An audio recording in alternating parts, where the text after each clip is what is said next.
என்ன Poco X6ல proximity sensor இல்லையா? வாங்க தெரிஞ்சுக்கலாம்.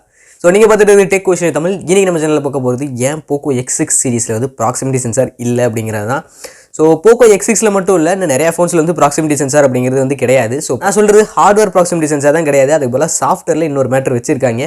ஸோ அது வந்து விர்ச்சுவல் ப்ராக்சிமிட்டி சென்சார் அப்படின்னு வந்து சொல்கிறாங்க. ஸோ இது வந்து ரெட்மி ஃபோன்ஸில் இன்னும் நிறையா பிராண்ட்ஸ் வந்து அந்த ப்ராக்சிமிட்டி சென்சார் வந்து யூஸ் பண்ணுறாங்க, விர்ச்சுவல் ப்ராக்சிமிட்டி சென்சாரை. ஸோ இப்போ ஃபஸ்ட் நம்ம ப்ராக்சிமிட்டி சென்சாரோட ஒர்க்கிங் என்னென்னு பார்த்துருவோம். ஸோ நீங்கள் ஃபோன் பேசும்போது நீங்கள் காதில் இப்படி ஃபோனை வச்சாலே உங்களுக்கு வந்து ஸ்க்ரீன் பிளாக் ஆயிரும், எந்த டச்சும் யூஸ் பண்ண முடியாது. அப்புறம் வாட்ஸ்அப்பில் ஆடியோ மெசேஜ் வந்து நீங்கள் கேட்கும்போது நீங்கள் அப்படியே ப்ளே பண்ணிட்டு காதுகிட்ட வச்சிங்கன்னா இயர்பீஸில் ப்ளே ஆகும், ஸ்க்ரீன் வந்து ஆஃப் ஆயிரும். ஸோ இதெல்லாம் பார்த்துருப்பீங்க. இதுக்கெல்லாம் காரணம் அந்த ப்ராக்சிமிட்டி சென்சார் தான். அதை யூஸ் பண்ணி தான் இது பண்ணுறாங்க.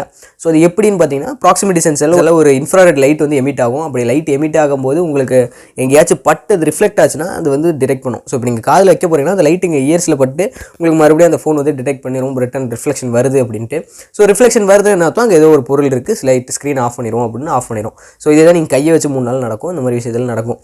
ஸோ இந்த மாதிரி நம்ம மிஸ்டேக்கை கை வச்சு நடக்கிற அந்த ஆக்சிடென்டல் ஸ்க்ரீன் ஆஃப் இதெல்லாம் தடுக்கிறதுக்காகவும், ஸோ சென்சாரை யூஸ் பண்ணுறதுனால வர அந்த ப்ரைஸ் ஹைக்கை வந்து கொஞ்சம் குறைக்கிறதுக்காகவும் தான் வந்திருக்கு இந்த விர்ச்சுவல் ப்ராக்சிமிட்டி சென்சார். ஸோ இது எப்படி வேலை செய்யணும்னு பார்த்தீங்கன்னா, உங்கள் ஃபோனோட கைரோஸ்கோப் சென்சார், நீங்கள் ஃபோனை டில்ட் பண்ணுறது இந்த மாதிரி இதுக்கெல்லாம் யூஸ் பண்ணுறது அந்த கைரோஸ்கோப்பு. நீங்கள் அந்த ஆட்டோ ரொட்டேஷன்லாம் பார்த்துருப்பீங்களா, அதுக்கு யூஸ் பண்ணுற சென்சார் தான் இந்த கைரோஸ்கோப்புங்கிறது. ஸோ இதை யூஸ் பண்ணி உங்கள் ஃபோன் இருக்க அந்த ஓரியன்டேஷன் அப்புறம் அந்த ஃபோனோட ஆக்சலரேஷன் ரெண்டுமே கால்குலேட் பண்ண முடியும். ஸோ இப்படி நீங்கள் கையில் எடுக்கிறீங்கன்னா ஃபோன் ஸ்ட்ரைட்டாக இருக்குங்கிறதும் தெரியும், அதே மாதிரி இப்படி கொண்டு போகிறீங்கன்னா எவ்வளோ வேகத்தில் ஃபோன் போகுதுங்கிறதும் தெரியும். ஸோ அந்த டைமில் கேமரா ஆன் பண்ணுறது மூலமாக நீங்கள் ஃபோனை காதுகிட்ட தான் வச்சிருக்கீங்களா அப்படிங்கிறது வந்து ஃபோனை வந்து செக் பண்ணும். ஸோ இது வந்து எல்லா நேரத்துலையும் நமக்கு யூஸ் ஆகாது, ஏன்னா சில நேரம் வந்து நம்ம ஃபோனை படுத்துக்கிட்டுலாம் பேசுவோம். அப்படிங்கிறப்போ ஃபோனோட ஓரியன்டேஷன் வந்து இந்த ஆங்கிள் இருக்கும். ஸோ இப்படி மெல்லாகப்படுத்தி பேசினா இந்த ஆங்கிள் இருக்கும். அப்படிங்கிறப்போ அந்த கைரோஸ்கோப்பும் இதாகாது, ஆக்சிலரோமீட்டர் வச்சும் கண்டுபிடிக்க முடியாது. ஸோ அப்படிங்கிறப்போ இது வந்து சில நேரத்தில் வந்து மிஸ்டேக் ஆகும், சில நேரத்தில் வந்து நல்லாவே ஒர்க் ஆகும். ஸோ இது வந்து உங்களுக்கு வந்து ஃபோனோட ப்ரைஸை குறைக்க தான் உதவுது. நீங்கள் அதுலேயும் ஒரு சில டைம் ஆக்சிடென்டலாக சில ஸ்க்ரீன் ஆஃப் நடக்கும், இதில் ஆக்சிடென்டலாக சில ஸ்க்ரீன் ஆஃப் நடக்காது. ஸோ இதுக்காக இந்த சென்சார் யூஸ் பண்ணாலே ஒரு டீக்ரேடுன்னு நீங்கள் நினச்சிக்க வேணாம். இந்த சென்சாருக்காக நீ அந்த ஃபோனை வந்து அவாய்ட் பண்ணுறது வந்து ஒரு தப்பு தான். ஸோ இது வந்து ஒரு சாஃப்ட்வேர் அப்டேட்டில் கூட இதெல்லாம் ஃபிக்ஸ் பண்ண முடியும், வேறு ஆப்ஷன்ஸ் ஏதாச்சும் கொண்டு வந்து.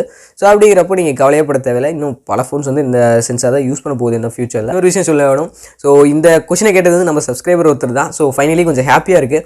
ஸோ நிறைய சப்ஸ்கிரைபர்ஸ் இந்த மாதிரி டெக்னிக்கலாக சில கொஷின்ஸ் எல்லாம் கேட்கும்போது நமக்கும் கொஞ்சம் இன்ட்ரெஸ்டிங்காக இருக்குது. அடுத்தடுத்த வீடியோ படிச்சுட்டு பண்ணுறோம் அப்படிங்கிறப்போ இன்னும் கொஞ்சம் ஹாப்பியாக இருக்குது.